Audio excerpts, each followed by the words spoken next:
Good evening, students, and welcome to today's daily quiz presented to you by BYJU'S Exam Prep IAS. So, let us move on to our first question. Which of these statements are correct? Army Day is celebrated every year on 16th January. It commemorates the achievements of our Army's first Commander-in-Chief, K.M. Karippa.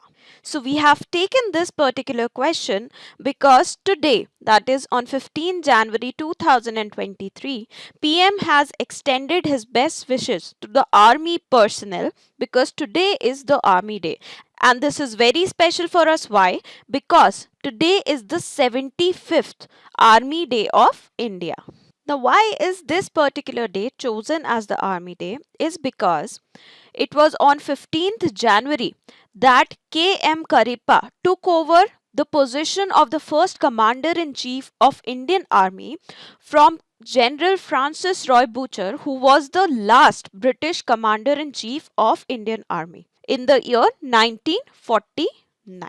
So this day basically celebrates the achievements of K.M. Karippa as well as it honors the sacrifices made by the Indian Army for the protection of our country. So here the correct answer is 2 only, because this is a wrong statement. Army Day is celebrated on 15th January.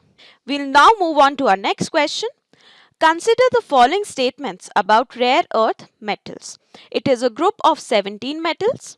China is the biggest producer of rare earth metals. India has 6% of the global rare earth metal reserves.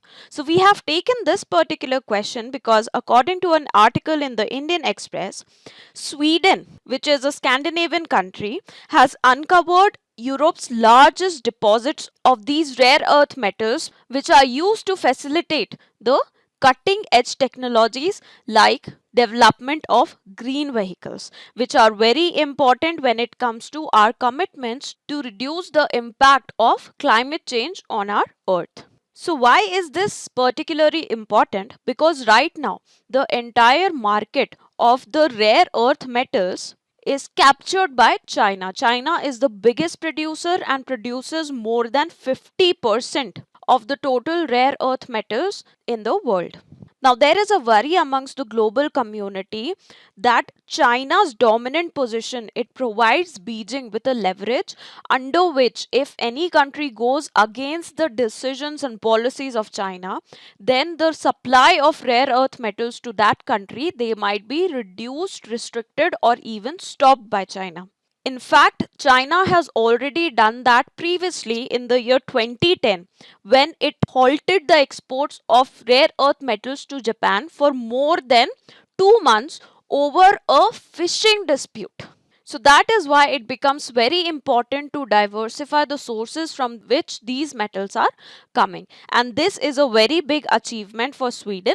However, it might still take around 10 to 15 years or more before the metals are finally delivered to the market, because there is an entire process of environmental impact assessment, extraction of the minerals, their processing, and that will take a lot of time. So here this is a correct statement because yes, rare earth metals, they include 17 different metals. China is the biggest producer and it produces more than 50% of the total rare earth metals. India has 6% of the global reserves. However, they are not entirely tapped as of now. In fact, the CII, the Confederation of Indian Industries, has requested the government of India to have a mission program to promote the extraction of these rare earth metals in India as well.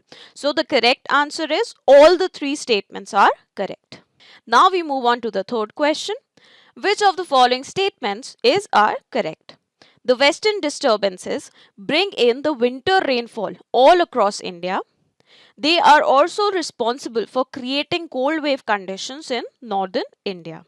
We have taken this particular question because according to the Indian Meteorological Department, The cold wave conditions are likely to return to the capital and to the northern parts of India under the influence of western disturbances which have brought snowfall in the hills. Now once the snow it melts, even the plain areas like Delhi, like Rajasthan, they will experience this problem of cold waves. Now, when the western disturbances they bring snowfall in the hills, initially the temperature it increases, and when the snow starts melting, the temperature further goes down in the plains. So both the hilly regions as well as the plain regions they experience extreme cold weathers due to these western disturbances. So this is a correct statement that western disturbances are responsible for creating cold wave conditions in northern India. However, this is a wrong statement. They do not bring winter rainfall to entire India.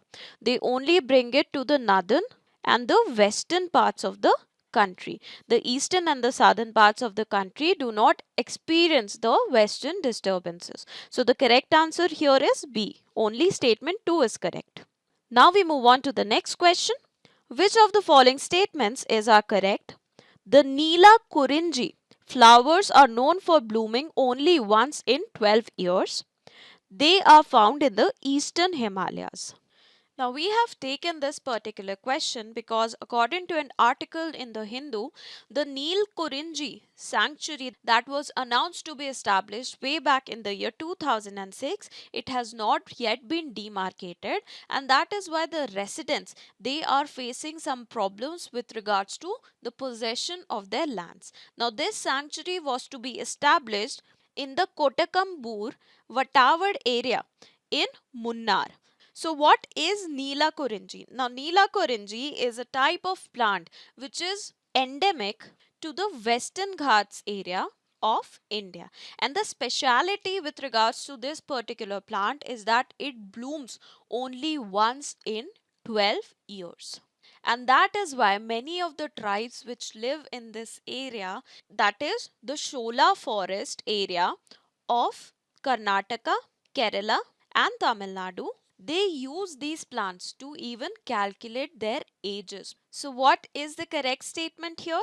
This is a correct statement. However, this is a wrong statement because these flowers are endemic to Western Ghats and found specially in the Shola forests that are situated in Tamil Nadu, Kerala and Karnataka.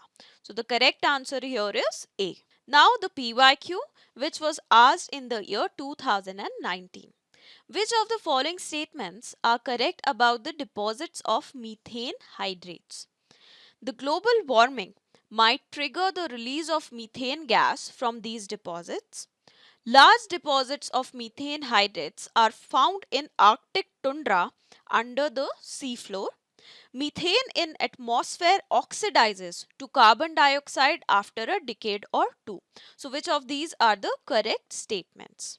So methane hydrate is an ice that only occurs naturally in subsurface deposits where temperature and pressure conditions are favorable for its formation. So what happens is that large but poorly known amounts of methane, it is trapped in the sediments beneath the sea floor, frozen into a form of water ice, which is known as methane hydrates. Now there are four earth environments which have the temperature and pressure conditions suitable for the formation and the stability of these methane hydrates. Now these four environments are the sediments and sedimentary rocks which are present below the Arctic permafrost, deep water sediments of lakes and seas, sedimentary deposits along continental margins, and it is also found under the Arctic ice. So this is a correct statement. Yes, there are deposits, large deposits of methane hydrates which are found in Arctic tundra and under the seafloor. Now at low temperatures, the methane hydrates on the seafloor, they are quite stable. However, if the water and the seafloor it becomes warmer, then the hydrates can break down. After this breaking down of the hydrates, the methane that is released, that is worked upon by the microorganisms which release carbon dioxide that is a greenhouse gas. So, global warming might trigger the release of methane gas from these deposits, because global warming will lead to a warming of seafloor and water. So, this is also correct statement. Now, methane is relatively short lived in the atmosphere, and within a decade or two, it get oxidized to water and carbon dioxide, mainly due to its reaction with other trace gases. So, this is also a correct statement. And our final answer for this question is D.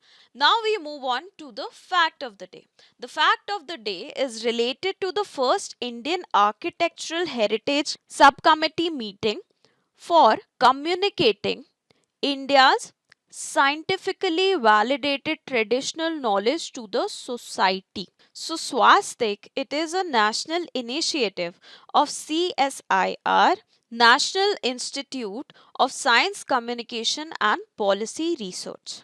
Now, India has a many thousands years old of legacy when it comes to traditional knowledge and various practices that range from various domains of life, including science and technology. Now, these traditional practices, they exist in synergy between nature and humans. So, in order to create awareness and share evidence based traditional practices and knowledge amongst the people, this swastik initiative was undertaken by the CSIR, National Institute for Science, Communication and Policy Research. Now, in this first Indian Architectural Heritage Subcommittee meeting, the participants came together and they applauded the importance of this scheme, while also agreeing that this scheme can be used to disseminate the ancient practices related to housing, water distribution systems and urban settlements. In fact, the water distribution systems becomes very important, because with the increasing population and the increasing vagaries of climate change, the availability of water for India compared to its demand, it might reduce in the upcoming years.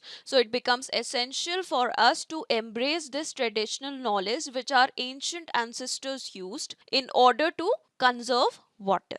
Under this committee meeting, it was also decided that these stories regarding traditional knowledge and traditional practices of India, they can be shared with the teachers who can use this knowledge and these stories in their classrooms to make even the next generations aware about our rich culture and heritage.